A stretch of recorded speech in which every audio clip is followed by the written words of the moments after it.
Salam sejahtera bagi kita semua.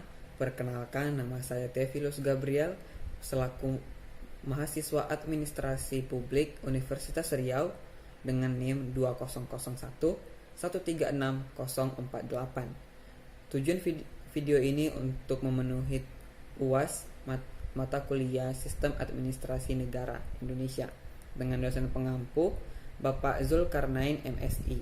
Baiklah, langsung ke pertanyaan pertama. Apa urgensinya Anda mempelajari Sistem Administrasi Negara Indonesia?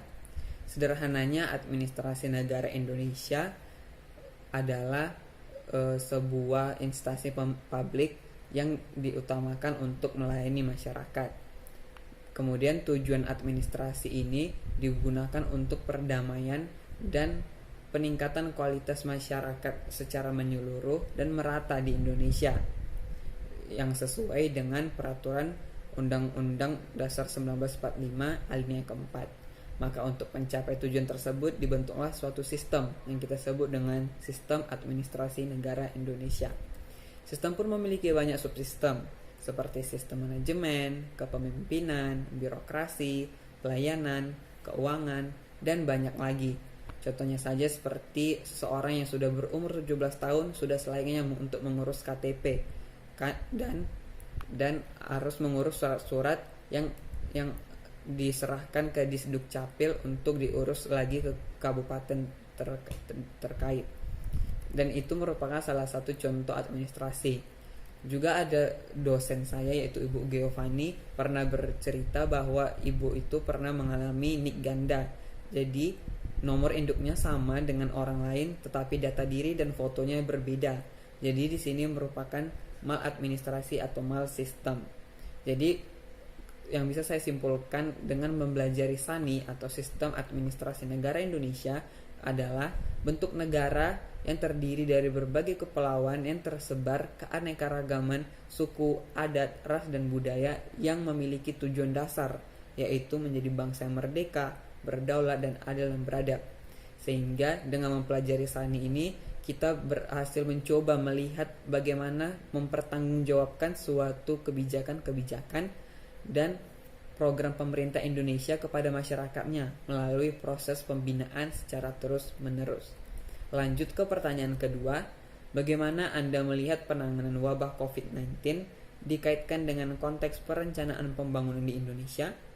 Pada tahun 2020 menjadi tahun yang berat bagi dunia karena virus yang tiba-tiba menyerang jutaan umat manusia, dan hal ini menimbulkan lockdown di seluruh negara di dunia, atau alias di Indonesia disebut dengan PSBB atau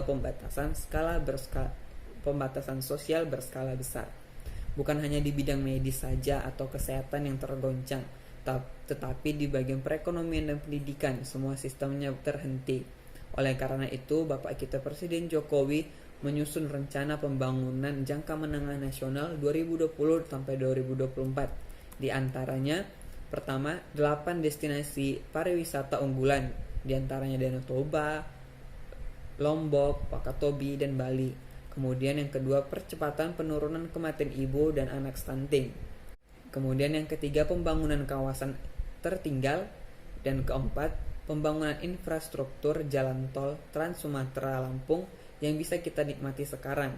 Kemudian pelatihan vokasi industri 4.0, pembangunan sains teknopark, dan tapi semua itu beberapa perencanaan tidak bisa berjalan dengan baik karena APBN akan difokuskan pada penanganan COVID-19 sampai keadaan pulih seperti semula.